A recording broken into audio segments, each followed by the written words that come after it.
15 বছর পর জামিনে মুক্তি, বাড়ি ফিরলেন প্রাক্তন মাওবাদী নেত্রী শোভা মুন্ডা। জামিনে ছাড়া পেয়ে দীর্ঘ 15 বছর পর বাড়ি ফিরলেন প্রাক্তন মাওবাদী নেত্রী শোভা মুন্ডা ওরফে চন্দনা সিং। বৃহস্পতিবার রাত 10:30 নাগাদ মেদিনীপুর সংশোধনাগার থেকে ছাড়া পান তিনি। মুক্তি পাওয়ার পর দাদা ও বৌদির সঙ্গে নিজের গ্রামের বাড়ি ফিরে আসেন শোভা।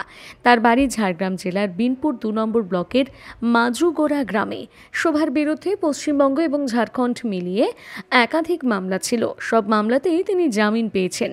শুক্রবার দুপুরে গ্রামের বাড়িতে দেখা যায় তাকে। তখন শোভা বলেন, সবে ছাড়া পেয়ে এসেছি, এখনই কিছু ভাবিনি, কিছুদিন শান্তিতে বিশ্রাম নিতে চাই, তারপর কি করব তা ভেবে সিদ্ধান্ত নেব।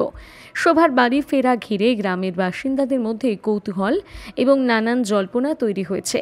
বর্তমানে তিনি পরিবারের সঙ্গে শান্তিপূর্ণ সময় কাটাতে চান বলে জানিয়েছেন। আমি এখন ওগুলো কিছু ভাবিনি। আগের এলাকার এখন মানে কতটা পার্থক্য দেখছেন? হ্যাঁ, পার্থক্য হয়েছে, কিন্তু আমি এখন কি ভাবছি, মানে কি আগামী দিনে কি করবো কি করবো না, আমি এখন একটু ভাবতে পারছি না। আমাকে ভাবার জন্য আর কিছুদিন মানে টাইম লাগে। নজর এখন কিছুদিন থাকতেই তো আমি বলতে পারবো। এখন তো পুরো ঘুরিয়ে নেই, ঘরের মধ্যেই তো আছি আমি। ঘর পৌঁছার পরে বৃষ্টি। হ্যাঁ, এখন কি করে বলতে পারবো? বাড়ি থেকে বেরোনো মুশকিল। না,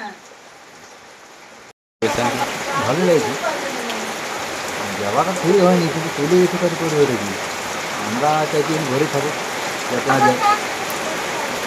আমরা তো চাইছি এখন মনের মধ্যে কী করে সেটা বলতে পারা যাবে না। দুস্থ আদিবাসী ছাত্রছাত্রীদের সাহায্যার্থে এক বিরাট উদ্যোগ, 2 লক্ষ টাকার ধামাকা। দেশি বিদেশি ফুটবলারদের নিয়ে কেশিয়াড়ি মেগা ফুটবল টুর্নামেন্ট 2025। পরিচালনায় কেশিয়াড়ি মুড়াকাটা ইউথ আদিবাসী ক্লাব। স্থান কেশিয়াড়ি বিমলেশ্বর মাঠ। তারিখ ও সময় 9 ও 10 আগস্ট, শনিবার ও রবিবার। মোট টিমের সংখ্যা 16টি। পুরস্কার: প্রথম পুরস্কার থাকছে 1 লক্ষ টাকা, দ্বিতীয় পুরস্কার থাকছে 70,000 টাকা। সেমিফাইনালে 2টি টিমকে 15,000 টাকা এবং 15,000 টাকা করে দেওয়া হবে। এন্ট্রি ফি 10,500 টাকা।